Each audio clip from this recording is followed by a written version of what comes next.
class 10 students, welcome back to your channel, that is Diksha Vedantu, and we are back with the new chapter, that is Sectors of Indian Economy. Yes, we have completed some chapters from SST, that is Development from Economics, and many chapters from History, Civics and Geography. This is the high time we need to complete the second chapter of Economics. I want to tell you that we have three chapters that are very important in economics, right? We have completed the one, this will be your second one, and the money credit that is being left will be uploaded very soon. But now what you need to do by this video is that it is one short explanation to the chapter, right? By the end of the chapter, what you are going to get is a list of important questions that are definitely going to come in your exam. But before solving that question, you need to pay attention to this lecture because this is going to be very interesting, important for your class 10th exam. Right?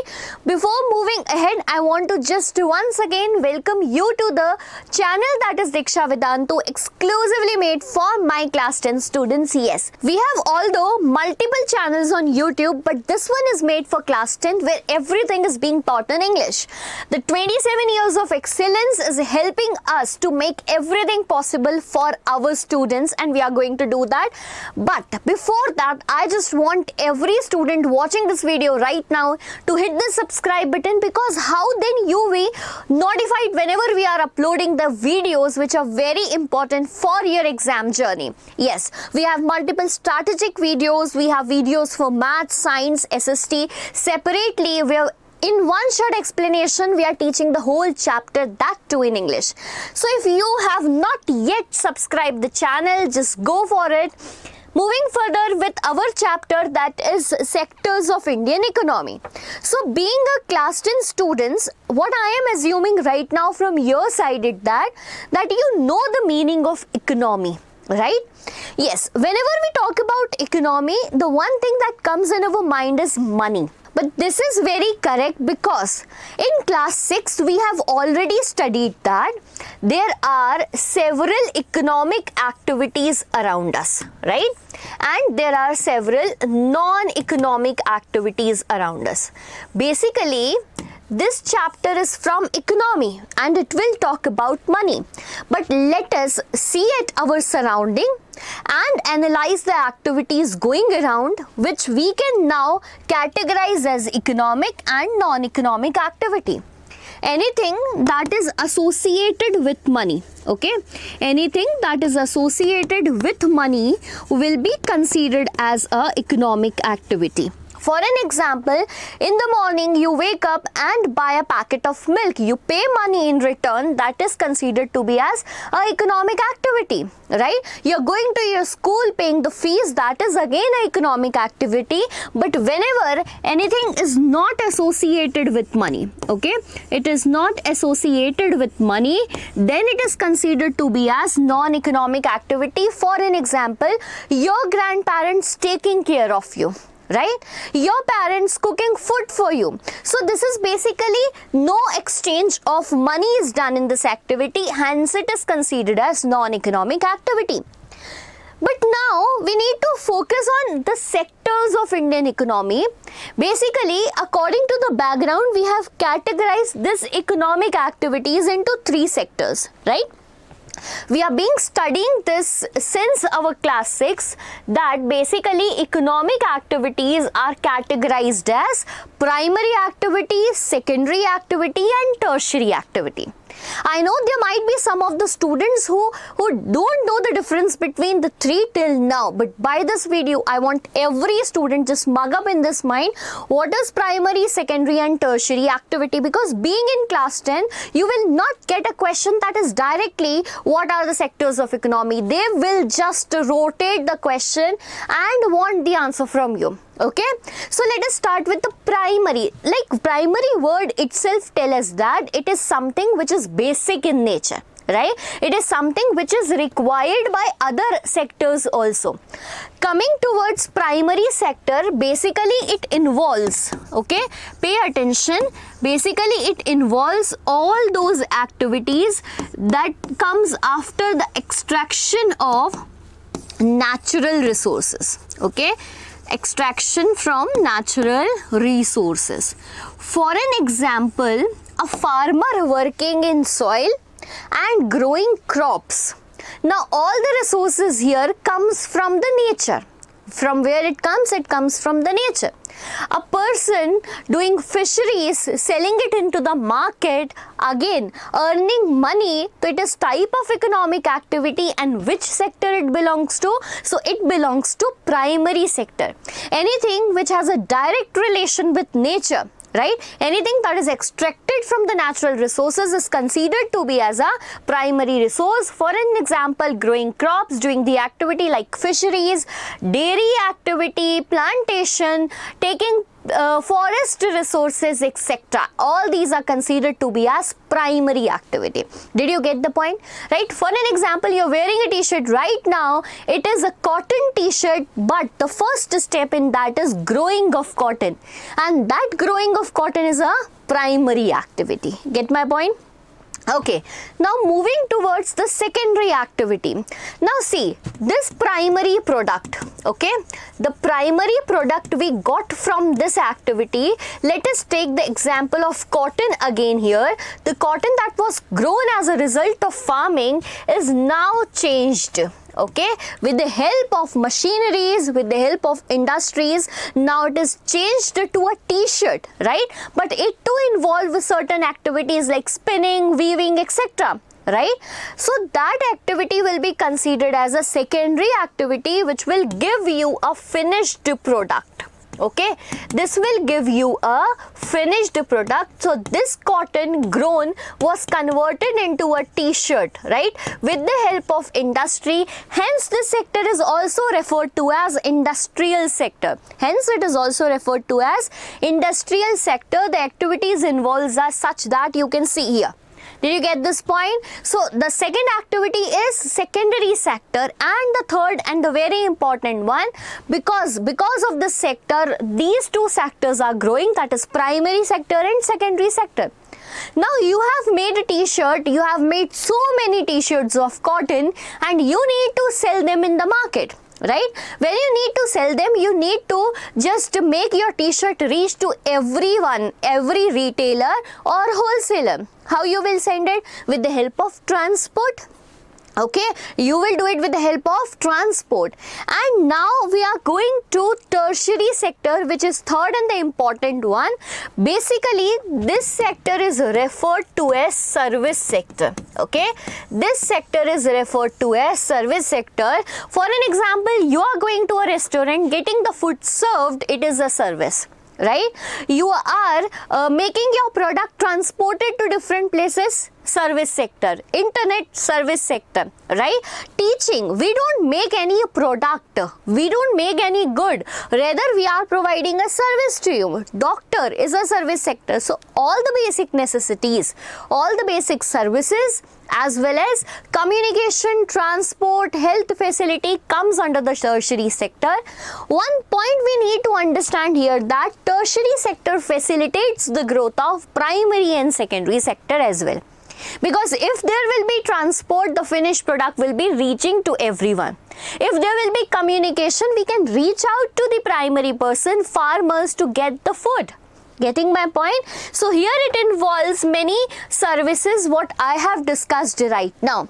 These are the three major sectors of Indian economy, and by the starting of the chapter we have understood the basic thing which we need to be understood in our previous classes. Okay, so now moving further, what happened that some good or services being produced in all the three sectors.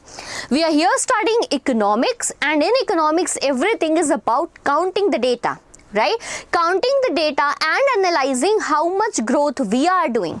Like we have done in the chapter development, we have compared the countries on the basis of development. Now it is the high time within a country we need to compare these three sectors, that in which sector more growth is there. Right? More goods and services are being produced. How we have done this? This is very important point. The first thing that came in the mind of economist was that what we will do, we will calculate the amount of goods and service being produced in a country. Okay, that was a good thing. Like it was 4,000 bikes produced in a nation. But Eventually, we know that the prices of that bike in each and every state of India will be different, right?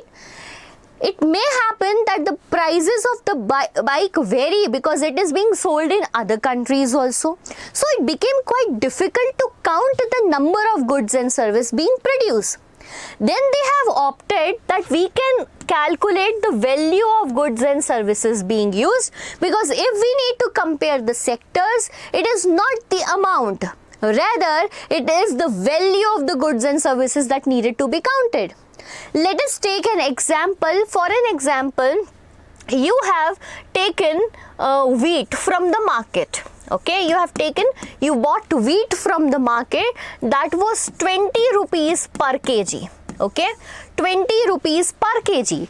Now, the same wheat in another market was 22 rupees per kg. If you have just counted the number of the wheat sold, then it would be a problem for calculation, right? Rather than what we have done, if you have bought 100 kgs of wheat, then the price would be 2000 rupees. Okay, getting my point? So this is how we have evaluated the value of goods and services being produced in the market. But do you think that this is okay? No. There was a problem. Now comparing the next point, but not each and every product that is made in the market is being calculated. Now this is a statement which is quite opposite, because if we are not going to count each and everything, then how can we calculate the actual value of the products being made? But understand, with the help of an example, you are a person, okay, you are a person who is a farmer. Getting my point? You are a person who is a farmer. You sold the wheat at 18 rupees per kg. Okay? You went to market, sold the wheat per 18 rupees per kg to a, what we can say, to a second person. Okay? This person then again sold it to a mill owner. See, the person sold it to a mill owner who has a mill, and this was 4 rupees 20 per kg. See, this was 4 rupees 20 kg, because this person has not sold the wheat, rather the person has converted the wheat into flour and sold it to the mill owner who has a mill to make biscuits. Now this person has done what? Along with wheat, added some other products like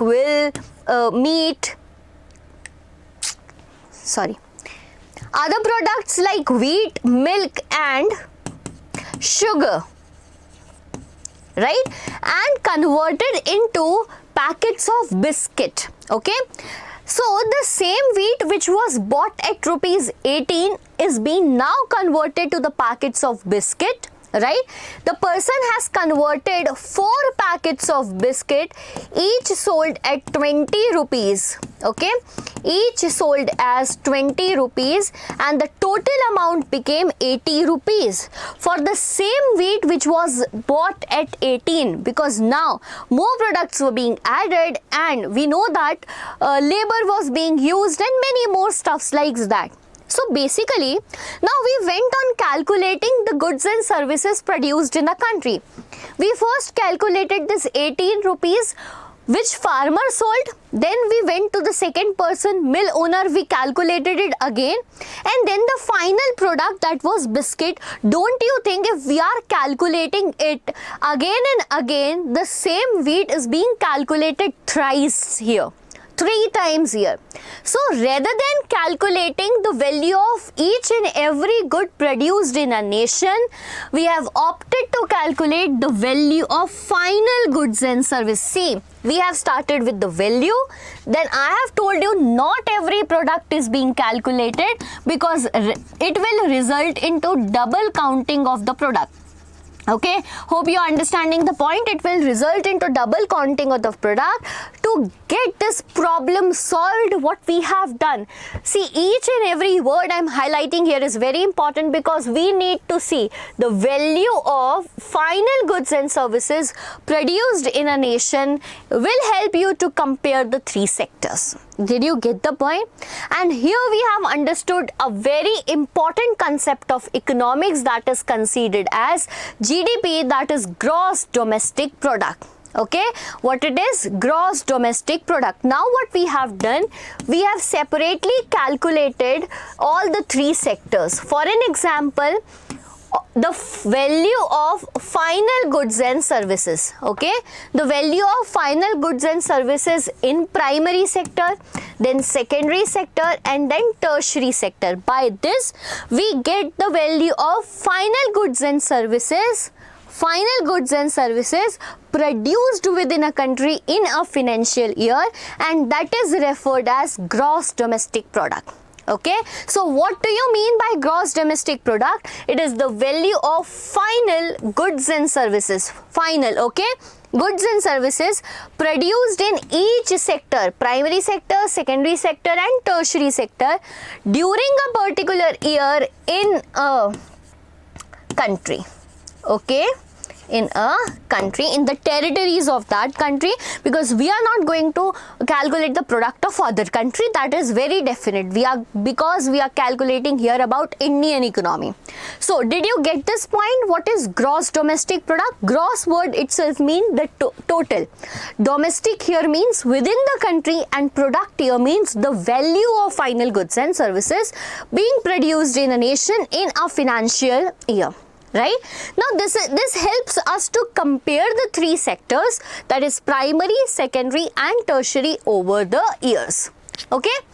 Now if we look back to the history of all the developed nations or developing nations, we know that everyone has started with the primary sector because not everyone was developed like we are today. Right? Not everyone was so mechanized as it was in the Industrial Revolution. So basically everyone started with the primary sector. Everyone was totally dependent on farming, fisheries, what we can say, dairy products and many more things. But we have seen that over the past, what we can say, before 100 years. Okay, before some 100 years, development took place in, the development took place in secondary sector and everyone was switching from primary to secondary.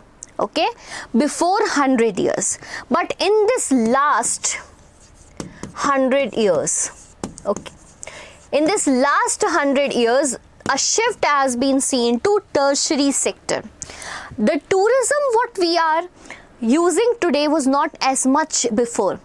Culture of being dining out, right? Culture of eating out, culture of education what we have right now, the private schools, the private hospitals we have right now was not there before 100 years. So we can see that in last 100 years we have seen a switch in these sectors. From primary we moved to secondary and then we moved to the tertiary sector. That is very obvious and clear to us. But why? What made the rising importance of tertiary sector? This is the point here. Like you can see the graph here. This is basically GVA, that is gross value added. There is a basic difference between GDP and GVA. However, it is not relevant for us because it's not going to come in your exam. So by this graph, we will compare the GVA of primary, secondary and tertiary sector. For now, you consider it is the value of that sector. Okay. So, see, we have seen the year 1977 to 78 and the second comparison is being done to 2017 to 2018. Okay, what is the gross domestic product of these sectors in this 2 years? To what we can say graph of years we are going to see here. Look, this is the growth of primary sector, the red one is for secondary sector and the third one that is in green color is for tertiary sector. So by that time you can see that somewhere yes, primary sector was more developed in compared to secondary and what tertiary. But the development which you can see of in this year 2017 to 2018, The development took place in all the three sectors. Mark my words here. The development took place in all the three sectors, but here you can see there is a rising importance of tertiary sector in Indian economy, not in Indian economy only, rather in all the economies throughout the world. Okay, so we can see there is a rising importance of tertiary sector, and here a very important 5 marker for my dear class 10 students. Okay, very important, and I can bet that this is going to come in your exam, because every time you're sitting in your exam hall, you're going to see this question, that what are the reasons that there is a rising importance of tertiary sector. Starting with all the important points, let us first focus on the basic services. Look, this tertiary sector provides us all the basic services we need, right? For an example, hospital, we read it, right? We can see the generation we are right now, we are more focused on our health. We are more aware about our health services, about education service, etc. What we were not in the previous generation, we can see. Okay, so all the basic services like hospitals, education, institution, post, everyone needs to be connected with the other in today's generation. Telegraph service, police stations, court, village administrative officials, municipal corporation, look how effectively they are working for the place. Defense, transport, bank. Without banking, how can you pay just by scanning the QR, right? Insurance companies, etc. These all are the basic need of an individual. But if I question a person 200 years ago, the person will not consider this as basic service, right? Rather, what the person will consider as basic service was food, shelter and clothing. Right? So as the time has changed, all these basic service became important, which made the tertiary sector itself important. Okay, so first point here it is. Second is about development of primary and secondary sector, which is very important point. Like if primary sector will develop, more crops will be grown. Getting my point? More transport is needed. More storage for that crops will be needed. Right? If secondary sector will grow, for an example, more steel-based products are being made, it need to be transported to the society to be sold. Right? So yes, development of primary and secondary sector itself facilitates the growth of tertiary sector, which need transport, trade and storage alongside. Getting my point? And the third and the important point is rise in the level of income. Right? We know that market is being changed simultaneously from the previous time. Right? The previous time a land that was being sold at a different price, and now it is so high prices. We can compare them. Right? So level of income has risen up. Because of this level of income, now people have started fulfilling their desires of traveling out. Right? Like tourism has been increased, culture of eating out, dining out is increased. Now people are not relying on education sectors made by government, rather we are moving to private hospitals, private schools and professional trainings, skill-based trainings. What are they? Are they providing you any goods and service? No. Rather, they are just providing you a new service. So basically, this is very important that yes, income level has risen up, which leads to the growth of tertiary sector itself. And the last and the most important one, that is addition of new services in the market. Like in the past years, you can say rising importance of information technology and communication. We can see the rise of internet and how it has taken an important place in the life of an individuals, which is also a tertiary sector. These are all the points in which we can see tertiary sector is growing. So by these points, you might be wondering that, ma'am, everything in tertiary sector is growing. No, it has a second picture also. For an example, a cobbler sitting in your area, right? Do you think that he is growing as much as? No, right? A tailor having a shop in your colony, do you think he is growing that much? No. So yes, we have a darker picture alongside. How every coin has a two face, so this also has it. Basically, there are two types of people. One, the which deals with these services are growing so much, and the other one which however are the service which are very much required for the society, still that much growth is not still available to that services. They are small services. Okay, so this is why the importance of tertiary sector is increasing day by day in our society. Now we will compare to this graph. Okay, we have seen that tertiary sector is growing, but what about the share of that sectors, right? Up till now what we have done was in rupee crore, right? See this graph. In this graph we have compared the sector in terms of the actual value of the products, right? Now we are going to compare the sectors first on the basis of percentage share in economy. Okay, percentage share in economy, and the second one we are going to compare the share of the sectors in terms of employment. Okay, how many people are employed in this sector and how many are not.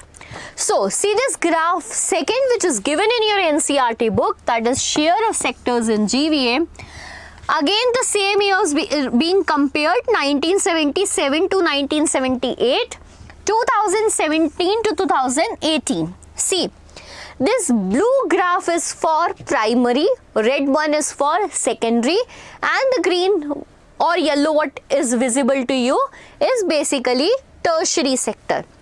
So in this year 1977, the percentage share of this primary sector somewhere you can see is around 48%. You can clearly see that it is 48%. However, the share of this secondary sector was 22% and tertiary sector was 30%. So basically our Indian economy in 1977 was majorly dependent on primary sector in terms of its share. Okay, in terms of its share, percentage share in economy. So we were relied more on primary sector. But don't you think that a shift is going to happen? Yes, definitely. By this year 2017 to 18, see the share of this primary sector which only remained 19% here.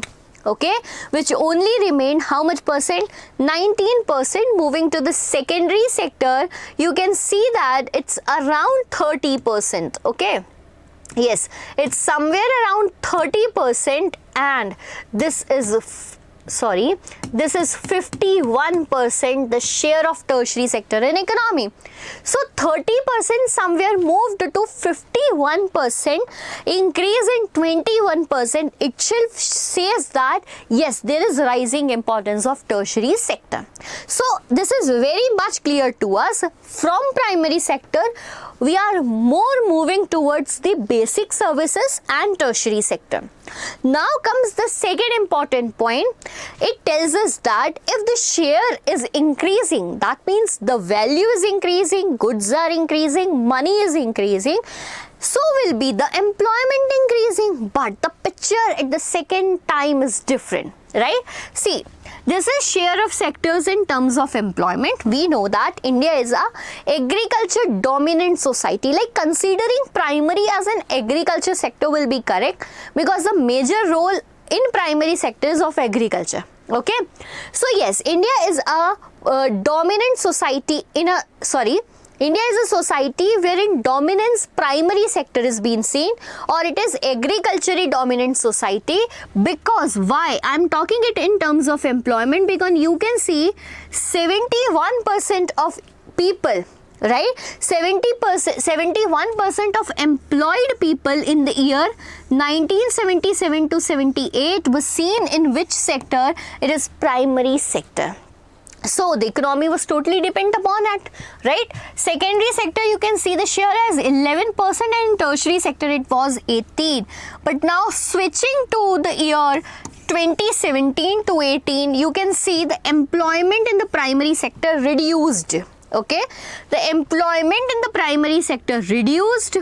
Secondary sector it became 25% and in tertiary sector it became 31%. Now what we need to compare in the two graph is as follows. See, 71% of people were employed in primary sector. Okay, that is majority of Indians working in primary sector, right, giving 48% in the economy. In comparison to other sector, this is also the majority in the economy. Good. Okay, balanced, fine. But when we move to this year, 44% people in the Indian society employed in the primary sector, giving only 20% of the return in the economy. Now, do you think this is fair? No. However, only 31% in the Indian society working in tertiary sector gives us 51% share in the economy. So, what does this mean? Does it mean that the people in the primary sector are working less? Is this a question? Or they are not able to produce that much of goods and services in the society? Okay.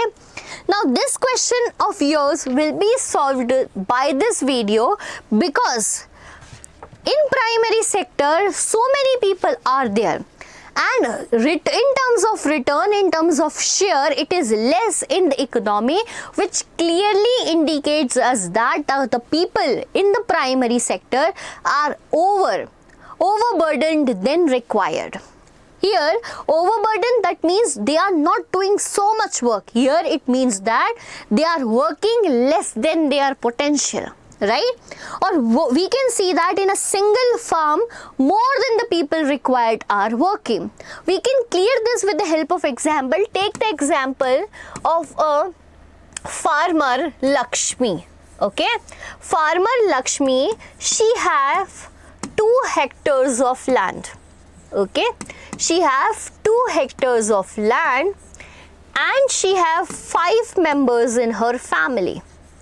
She have 5 members in her family. So, whenever there is agriculture season in a year, okay, because she is not a person who is having a large amount of land, so basically she cannot work that much as it is produced by large landowners. She is working on that small land, earning a small income. Get my point? So, in an agriculture season, for an example, the season of Rabi, she grow a crop that is wheat. Okay, she grows a crop that is wheat. Whenever she is in this season, she is helped by the 5 members of her family. She is helped by the 5 members of her family. Now, see, a small plot of land, right, which is just 2 hectares, 6 members are working on that land. Do you think all the members were required? No. What if among that members, some of them, right, is being hired by a landlord, a large landowner, right, to work on their land and paid back in return? Now, are they adding income to the family of Lakshmi? Yes. This is what the problem exists in the primary sector, that is referred to as underemployment, right? That is referred to as what? Underemployment. My dear students, this is not unemployment. This is underemployment, right? Now, what do you mean by unemployment? When a person wants to work but is unable to find work, right? The person is not working, but here the person is working, but less than the potential as Lakshmi and her family was doing. They could have worked in another person's field and earn more. Similarly, when a person is apparently working but working less than the potential, this type of unemployment is referred as underemployment. Okay, and it is not very clearly visible in the market, but it exists, right? And it is also referred to as disguised unemployment. Mark my word here, it is also referred to as disguised unemployment. A definite question for 2 marker is what is underemployment, and or it can come as explain disguised unemployment. Get the point? Fine. After this underemployment, now how does this underemployment looks like? If we talk about in rural areas, you can see the peasants without land. They don't have land, they are working on others' land. right? In the agriculture season, they have the work, but in other seasons, they are not working. It can be considered as a lean season for them, not working season, okay? Small scale farmers like Lakshmi was there, or the casual laborers who are working as laborer in the village, right, in rural areas. However, in urban areas, underemployment look like casual workers. For an example, in Diwali, the demand of painters increases. They are having a lot of work at that time. But what about the time when there is no season for painting? For example, rainy season. Will they get the work? No. They are not working at that time, not earning at that time. It doesn't mean that they don't have the potential. They have the potential, but they are working less than the potential. For an example, plumber, repair person, carpenter, and many more what we have discussed up till now. Get the point? So, yes, a question can also come that explain underemployment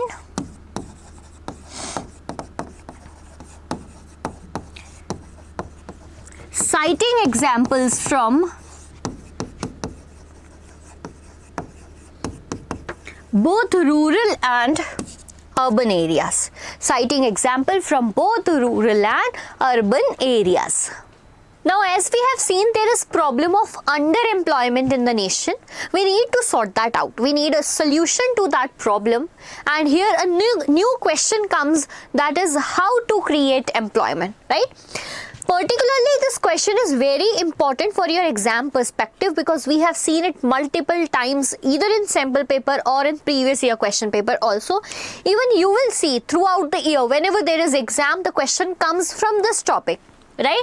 So, how to create more employment? What I have done for you, it was given in a long paragraph in your, what you can say, in your NCERT textbook. We had segregated it into 3 parts: how to create employment in rural areas, how to create employment in semi-urban areas, or how to create employment in urban areas, which will help you to understand that everywhere the situation is different because the lifestyle is different, the working and the economic activities over there are different. Now, keep in mind the example of a Lakshmi, a farmer.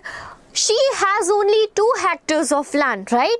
So she is not rich, we understand that point. She is not earning that much as a big landowner or landlord can earn. So, if we want to create employment for such type of person in rural areas, what steps can be taken to improve their economic lifestyle? Basically, what we can do that, the government can spend some money or banks can provide loan at a reasonable rate of interest. Now, what we have seen in the village area particularly, since time immemorial, it has been a habit of the landowners, large landowners, to lend money to small farmers at a high interest rate, right? That basically provides them into a situation of debt trap particularly, debt trap. So, here the government can take time and money to spend on that field particularly and open new banks in agriculture sector that provide loan to small landowners. If, like, look the point here, she has a 2 hectare of land, right? She is growing crop in only one agriculture year in season, because she has limited amount of money. But what if bank is providing her loan at a reasonable interest of reasonable interest rate? Now she is capable to grow crops in other agriculture season as well. So, the government can dam. Now, one more step, that is new dam can be constructed and canals can be dug to irrigate many such farms. Now, there are farms in rural areas which are affected because they are not able to irrigate the land, right? Due to less availability of water or expensive availability of water. So, now whenever the dam is being constructed, it can help in various ways because it is a multi-purpose project. It can create electricity. It can generate electricity, it can provide water for irrigation, that too in a more easy and effective way so that the workload over the farmers will reduce, okay? New dams can be constructed, government can invest some money in transportation and storage. Look, whatever the major problem in agriculture lie that the product of that deteriorate after a time interval, right? To have a limited stock is bounded to the farmers, because they know that if they have grown so much, where they'll store, because the product need to be stored, right?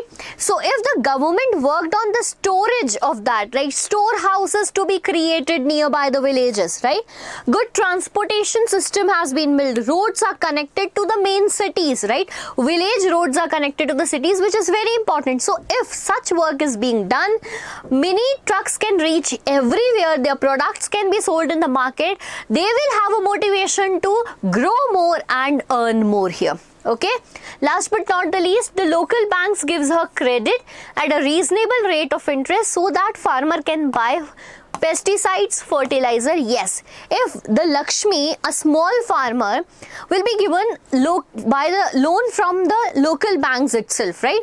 She need not to follow such a long procedure to go in the city, ask for loan. Rather, the local bank itself provide the same to Lakshmi. Now she is able to buy fertilizers, pesticides, or whatever the equipments are required in farming. So this is how you can create employment, because when this is being done, all these steps in being done, the burden to work on the land by their family to their family increases. All of them apparently will be working more than their potential, and if they are working more than their potential, the problem of underemployment will eventually reduce, right? For an example, dam facility is created over their land. Now the land owner which have large land is now capable to buy more lands in that area. If more lands will be bought, he will hire more farmers to work on that. And this will how employment can be created in rural areas. Moving to semi-urban areas, by promoting and locating industries. Now we knew that India being a country have various handicraft products and small scale industries working in semi-urban areas, right? If we are promoting it, providing services to them in semi-rural areas, large number of people can be employed, because this type of industries need more labor. More labor will equals to more employment and more earning. For example, like setting up a dal mill. Like look, what happens that in a rural area, pulses are being grown. But now that pulses are not ready to use by individuals. Rather, it should be finished, polished, and many more stuffs like that, packed and etc. So basically what they do now in semi-urban areas, they allot that work in a mini industry, small industries. So we can do what? Setting up of these dal mills, opening of cold storages, opening honey collection centers. These activities can add employment in semi-urban areas. Other than that, setting up of industries that process vegetables, agriculture products like potato, sweet potato, rice, wheat, tomato, fruit, etc. The processing which is required after growing. This can be done to improve employment in semi-urban areas. Now we are moving to urban areas itself, because each and every area require the improvement in terms of employment. Study conducted that, look, now we have seen that among the three sectors, the most growing was tertiary, right? We have seen that, but still there are less than the person employed in that sector in comparison to the primary and secondary. If primary sector is being overburdened by the number of people, we can shift them to the other sector as well, because a study conducted by our erstwhile planning commission. See, erstwhile planning commission, which is now referred as Niti Aayog. I'm going to explain this, but before that we should understand that it is being estimated that only in particular sector, that is education sector alone, 20 lakh jobs can be created, right? So still now there is a space for 20 lakh jobs that can be filled in education sector, but these 20 lakh people, because they do not have the skills and abilities, are working as farmers in the field, overburdening that sector with number of people. Okay, getting my point? So yes, we can work on that, more on that. Tourism can be promoted, regional craft can be promoted, new services like IT can be promoted. Okay, alone tourism is a sector, right, which can add additional employment of 35 lakh people. We know that how importance is being grown of tourism in our daily life. So this is done. Now I want to make your attention on this word Planning Commission and Niti Aayog. Look, basically you guys have studied chapter socialism in your last class, right? That is class 9. By the end of that, we can understand that we have adopted the system of planning from USSR or Russia. We have taken from what they have done, what they were doing for the nation's growth, development. They were making plans for 5 years. Okay, like right now it is 2025. They make plan for next 5 years and target that it should be achieved in that year. For that purpose only, when India was like independent, we also have made a commission, that is Planning Commission, that will be planning for the development of the whole nation. However, in 2014, when the government of NDA came, right, this Planning Commission was replaced by a newer body, that is Niti Aayog. Right? What it is? Niti Aayog, National Institute for Transforming India. It was started by PM Modi and certain, what we can say, internal structure changes were done in this commission, which was not in Planning Commission. And this is how this point I want to refer here. Coming back to our question, that is how to create more employment. Now, I have segregated it into rural, semi-urban and urban areas. Question whenever is coming in general, how to create employment, right? You can mix up these points, but whenever it is not coming in general, it is asking you that in rural areas, pick these points. Okay, in semi-urban areas, pick up these, and in urban areas, the last one. Got my point? Coming next to the topic, that is MG Narega. Now, basically, this was given in a box in your NCERT, but it is important because many times question has been asked. It is a scheme launched by the government of India. Okay, it is a scheme launched by the government of India, that is MG Narega. Sometimes also referred as Narega. What it is? Basically, MG here stands for Mahatma Gandhi. Pay attention, this word Mahatma Gandhi. Okay, the MG Narega itself clear the meaning of the whole scheme. Mahatma Gandhi National. So basically we are talking about in whole country. But in which areas? Rural areas. National Rural Employment. Okay, in rural areas, what they are providing? Employment. Which type of employment? Guaranteed employment. Okay, what it is? Act. Now, see. MG stands for Mahatma Gandhi. N stands for national. That means in whole nation. Where? In rural areas. What they are giving? Employment. Which type of employment? Guaranteed employment. And this is an act. Get it? So basically the full form is that Mahatma Gandhi National Rural Employment Guarantee Act. This was passed by central government, providing right to work to each and every citizen living in India.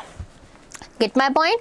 So basically this law implemented right to work. Implemented right to work. It is known as Mahatma Gandhi National Rural Employment Guarantee Act, passed in the year 2005, popularly known as Manrega or Narega 2005. This year is very important in terms of MCQ. Okay. Now what does this scheme provides? 2-marker question, 3-marker question, very important. In rural areas, because in the name itself there is the word rural, guaranteed. This word need not to be forgotten. Guaranteed how many days of employment? 100 days of employment to be provided in a year by the government. So we have seen that there is problem of underemployment and unemployment in the nation. Right? To overcome that problem, government has passed the scheme to provide a minimum 100 days of employment to the people in need in rural areas in the nation, and guaranteed 100 days of work will be provided. But what if government is not able to provide it? right? So in that case, government fails its duty to provide employment. It will give unemployment allowances to the people for this 100 days. Okay, basically the income will be provided to them without work if they are unable to give them work. Right. So look, various projects of government work, like there is metro, making of metro, work in railway stations, or sewage, or what we can see work in municipal corporation for cleaning, etc., and more such work, construction work, labor work, service work, etc. So basically government tries to provide people the employment, and they also get the labor in response. Okay, so yes, this is a very good scheme launched by the government, central government, in the year 2005. Hope you have understood everything up till now. Now it's like a compilation of so many things in our mind, so we just need to have a quick recall what we have studied up till now before moving further. We have started the chapter with the sectors of Indian economy. Okay, we have seen that there was primary, secondary and tertiary sector. Primary, secondary and tertiary sector. Now, I am giving you a question to solve right now. Pause the video. After listening to the question, write it in your answer key and just comment down that to me. Okay, question is, link all the sectors of Indian economy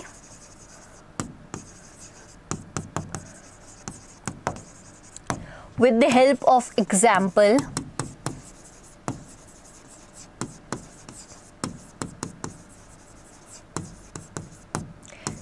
giving a final product to the customer. Okay, now there is a final product that I as a customer is getting. Link what is the role of all the three sectors in providing that product. Citing as an example, now I am just giving you a hint for that example. You can use sugarcane juice, you can use cotton t-shirt, or you can use it something from your side. Okay, so we have studied sector, then we moved to comparison of sectors. Okay, comparison of sectors, where we have studied the definition of GDP, and if you remember, just comment it right now. After this comparison of three sectors, we have seen such graphs. Okay, the conclusion of that graph was tertiary sector is rising importance, is of rising importance in economy. Hope you understood that. And then what in the last video we have seen that still there is problem of it's underemployment in the nation. Okay, and one more topic linked to this is how to create employment. How to create employment. Okay, this is what we have studied up till now. But when you analyze people working around you, you might have seen some people go to office at 9 o'clock in the morning and return back at 5, right? But there are certain people who have no time foundation, right? There are people who are secured with their job, that nowhere their job is going. But there are people always having in fear that today we have this work, tomorrow we don't have this work, right? There are people enjoying leaves, but there are people working without leaves. So basically, I want to tell you that employment is also divided into two sectors. Okay, for an example, there is a woman Kanta, right? She is working in an office, going on time, returning back to the time. But there is a person Kamal working in a shop, no time, whenever required, called for extra work, no payment for extra work, no security for work. And this tells us that basically there are two sectors in your working life. First sector, what we can call it as organized sector. Okay. However, the other will be referred as unorganized. And do you know, this is the favorite question of CBSE board. Differentiate between organized and unorganized form of employment. Right? They will directly ask you, or they will just change the pattern of question. They will refer to person, citing the difference in their working culture, and will ask you to write more points that differ them between each other. Okay, so we have organized sector here, unorganized sector. 5 points I am adding. Mug up this 5 points, take a paper, just learn this right now, write it right now after learning, and revise it again and again. I would suggest that there are some questions that need to be in front of you, and this is one among them, right? Paste it before your study table. Coming towards this, okay, the first point in the organized sector are the employment are such that they are registered by the government and follow all the rules and regulations of the laws passed by the government.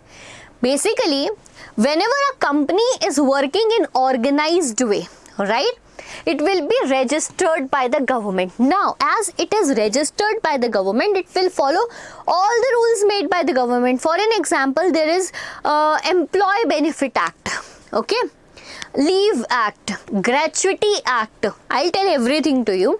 So they need to follow that. Maternity leaves are being provided. So yes, if you are registered by the government, you need to follow all the rules. Do you think that in unorganized sectors such rules are being followed? No. No rules are being followed, no time foundation, nothing. People are just working.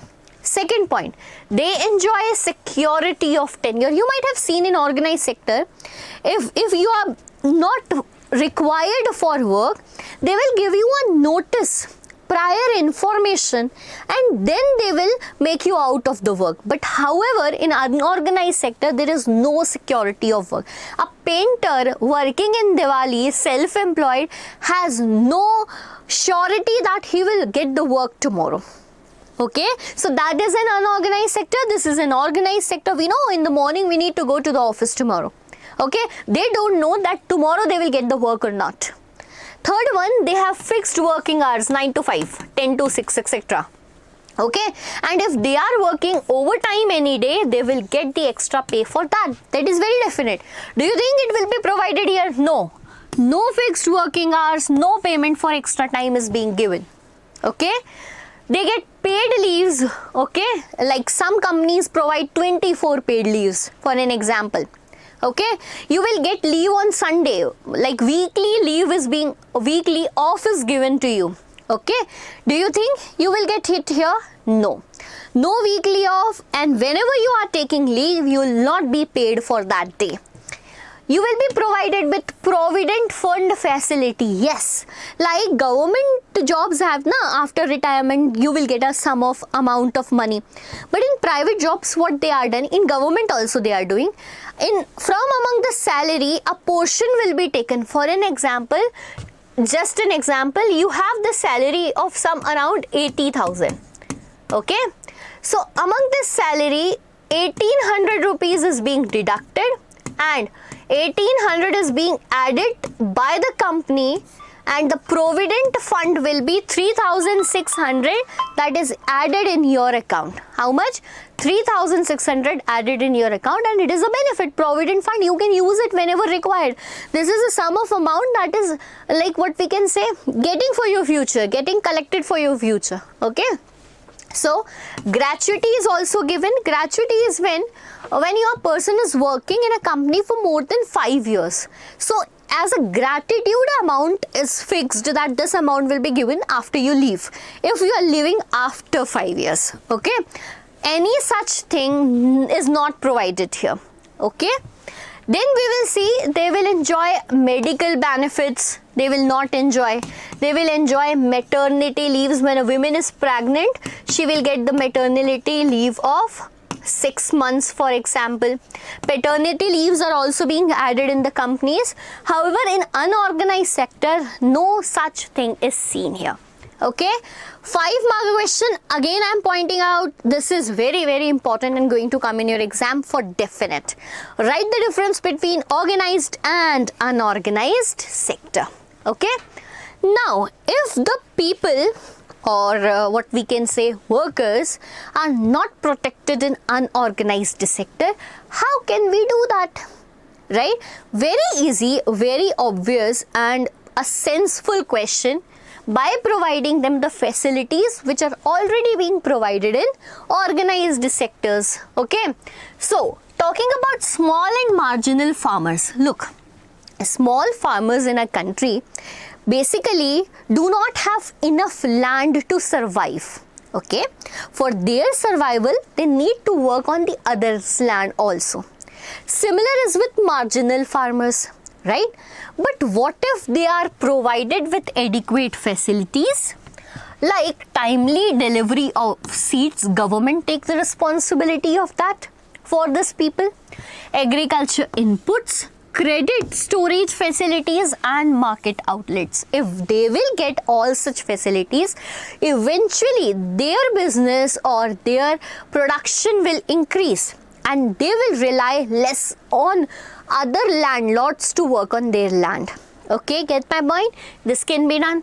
In terms of small scale industries also, government support for procuring raw material, like providing the raw material and marketing of their output can help here. In terms of local industries, in terms of small scale industry, government can help to promote their items because basically they are handicraft items. Okay, the casual workers in both rural and urban areas need to be protected. Main important point is they need to be protected against irregular work and low paid work. So I must say that basically we need to focus on a community that is scheduled tribe and scheduled caste in particular, because we have seen that from history the marginalization has resulted in their downgrowth, right? Due to which if we want to develop our economy, we should alongside take the development of society as well. So yes, government can provide protection to these peoples in terms of employment and regular paid work. These can be the steps taken by the government to protect workers in an unorganized sector. And this is how we have completed one more question. Moving towards the last and the ending of the chapter, that is sectors on the basis of ownership. Like see, there might be a industry around you that is run by a government. Okay, for an example, Steel Authority of India Limited. Now, Authority of India Limited, this is a government run industry. Okay, but there is also one industry, Reliance, around you, that is run by an individual, that is Mukesh Ambani. Got my point? So basically there are two types of industries or sectors on the basis of ownership. One, what we call is a public sector, and the other what is private sector. Okay, public sector and private sector. By the word public here itself means that the ownership is in the hand of government, because who is the representative of people here in India? Government. So government owns all the assets and provides all the services. Basically, public sector is a sector in which ownership is of who owns the asset. So basically it is of the government. Like for an example, Indian Railways, right? Assume that one day all the railway sector get privatized. Okay, I know facilities will be increased, but don't you think that the prices will also increase? Definitely, because this public sector has an objective of public welfare, right? We know that how cheap railway tickets are, just to facilitate everyone in the nation who is capable to buy and capable not to buy that tickets. So the objective of this public sector is to provide public welfare, like electricity generation in India. right? If electricity generation totally went into the private hands, they will just raise the prices, and the poor people and the middle class living in nation will find it difficult to pay the bills. So there are certain things that the government has the basic, what we can say, responsibility, like to provide basic education in form of government schools, have public hospitals in the city.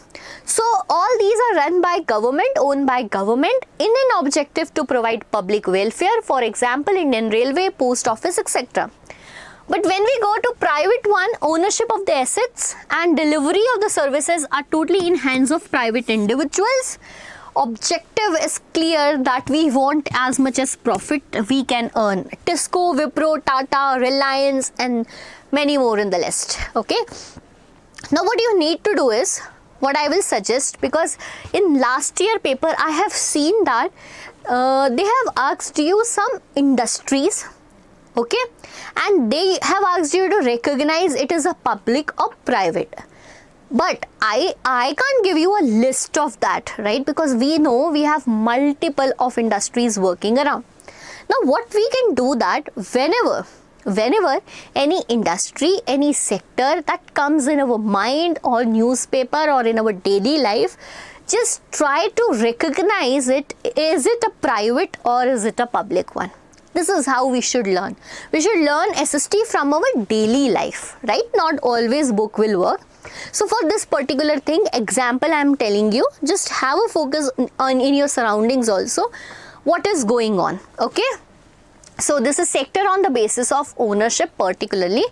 Before moving to the end, I want to tell you, yes, what is public facilities? So basically, there are certain facilities which is responsibility of the government to be fulfilled, okay? Example, providing basic education, because we have right to education as a fundamental right. Right? Providing basic health care to the nation, and all these work cannot be done, right? All this work cannot be done by what? By a private institute. Otherwise, prices will be so high, it will be expensive, and the poor people could not afford it. The question can come, what are public facilities and why it is necessary for the government to spend on these activities?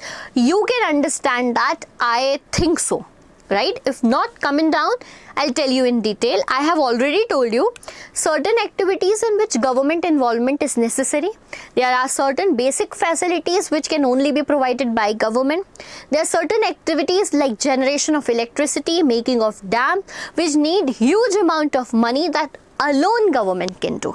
Okay, mark these 3 points, write it in your answer. I am sure you will get full marks. Moving to the favorite part of my lecture always, that is the question bank. Because I think we have completed the chapter thoroughly, right? Nothing is being left from my side. What is left is your side, that is revision, right? You need to learn it thoroughly, revise it thoroughly, and practice this 10 questions, because very important questions are being added by me. Okay, we'll discuss it one by one. For example, first question, how can employment be increased in both rural and urban areas? If you remember, I have given a chart. How you can increase employment in rural areas, what you can do, okay, and what you can do in urban areas. Like government can spend more money in creating banks and providing what? Loans at reasonable price. Okay, government can increase facilities of transportation and storage in rural areas. However, in urban areas, we can increase employment in education sector, tourism sectors. Okay, tertiary sector or service sector plays a very significant role. Beta, this is important question. Do it right now. Right now. I don't want any excuse for that. Okay. Compare the employment conditions prevailing in organized and unorganized sector. We have done it. 5 differences. Write it. How can workers in the unorganized sector be protected? Explain giving examples of rural and urban areas. This is very important. Okay, do give the examples. Take one from rural areas and the other from urban areas. Like in rural areas, you can choose small and marginalized laborers. However, in urban areas, you can use casual laborers. So mark that. Okay, in rural, you will choose small and marginal laborers. However, when it is about urban, use the example of casual laborers like painters, plumbers, etc. there has been a big change in the three sectors of economic activity, but a similar shift has not taken place in the share of employment.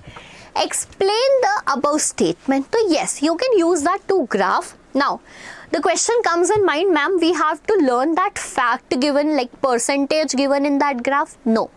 You just need to explain that in 1977 this was the situation, and now the situation is such that tertiary sector is growing, right? But the what we can say, still the people, more employment is in primary sector, as they are not getting back that amount of money in economy, value in economy.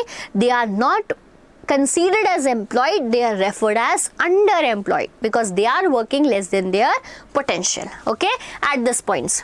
Sixth question, how can we create more employment in secondary, tertiary sector in rural life given? Why didn't shift out primary sector happen in the case of employment, although there has been change in the share of three sectors? Very, very important question. Again, repetitive, I just told you. The problem of underemployment is not confined only to agriculture. Support this with the help of examples. We know that underemployment is not only in the rural sectors or agriculture. However, it is being seen in the cities and urban areas too. Question number 9, with the help of sugarcane. This is what I gave you in between. With the help of example sugarcane, explain the interdependence of all the three sectors, that is primary, secondary and tertiary for hint. Okay. Explain the objectives of National Rural Employment Guarantee Act passed in the year 2005. So this is how you got 10 important questions from the chapters Sectors of Indian Economy. This is for your good. Solve it right today because you have learned the chapter thoroughly. Okay, I hope you are making notes alongside. Make the notes from this PPT, or you can do one more thing. After this one shot explanation, you can have a reading of NCERT, make your own notes, word to word notes with keywords, and then use it while revision. Definitely you are going to just rock your class 10th. Okay, stay connected with Diksha Vedantu. If still not subscribed, go and subscribe the YouTube channel right now, and we will be back with the next video and I will be waiting for you there. Thank you.